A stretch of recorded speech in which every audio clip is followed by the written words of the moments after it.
So hello guys, so bali guys mag-wiring tayo ng bali ito guys ay city ng meter base ng submeter.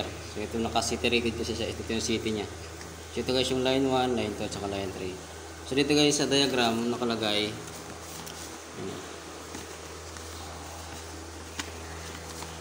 yung is1 niya is papunta sa submeter. Is1 is1 is1. Tapos yung is2 niya dito, is2 is naka-jumper lang. So ito guys pala, i-jumper natin yung is2 niya.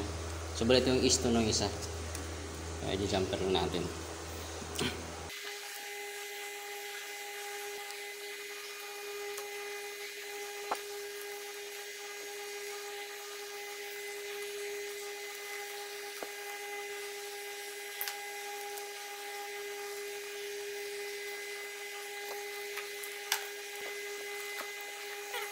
So bali ito guys yung prepared ko na papunta sa, ito na yung wiring ko kagabi papunta sa submeter.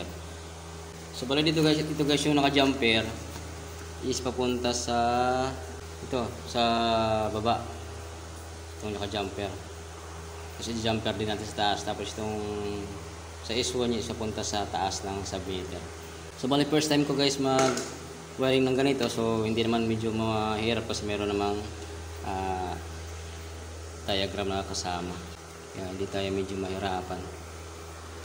So bali guys kasi pero yung kulay ng wire natin, so kailangan natin jumperan ay lagyan ng tagging para pag magka-problema madaling i-trace. So bali guys, ito kasi guys na city is ay na submeter is nagamit na. So bali kailangan kasi namin dito sa building kasi pinapalagyan ng submeter yung STP. So bali ito guys ay sa STP.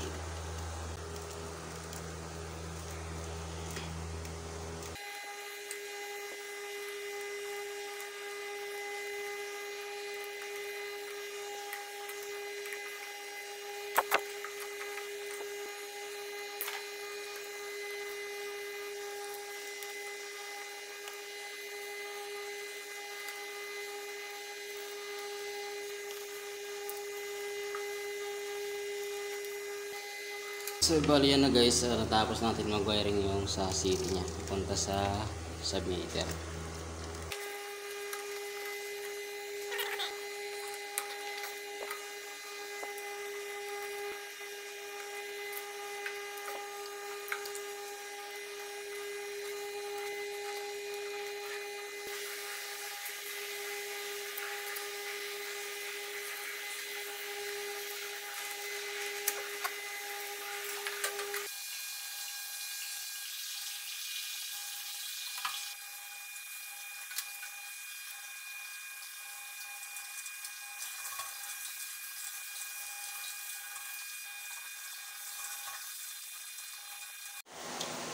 So bali yan guys, natapos ko na mag-wiring yun sa submeter yan guys.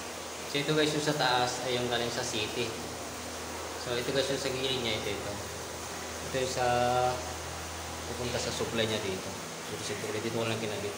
So bali ito guys yung diagram niya. So bali guys ito yung diagram niya. Yan ang isa. Para sa potential connection niya. Yan.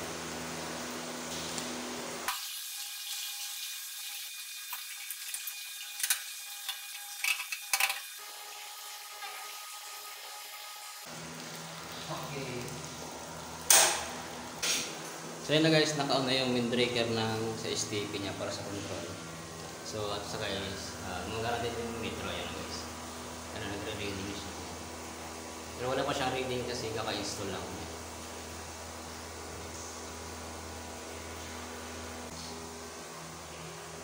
Next natin, itatakpan natin ito guys.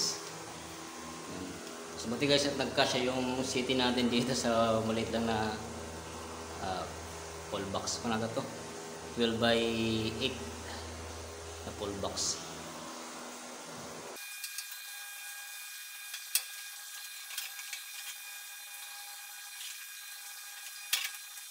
So yun, ito na guys, bali original na yung kinabit kong city rated na submeter. So yun guys. So bali guys, huwag kalimutang subscribe sa channel natin at pakipindot na rin guys ng notification bell para lagay yung update pag meron tayong bagong upload. So yun lang guys, thank you and God bless.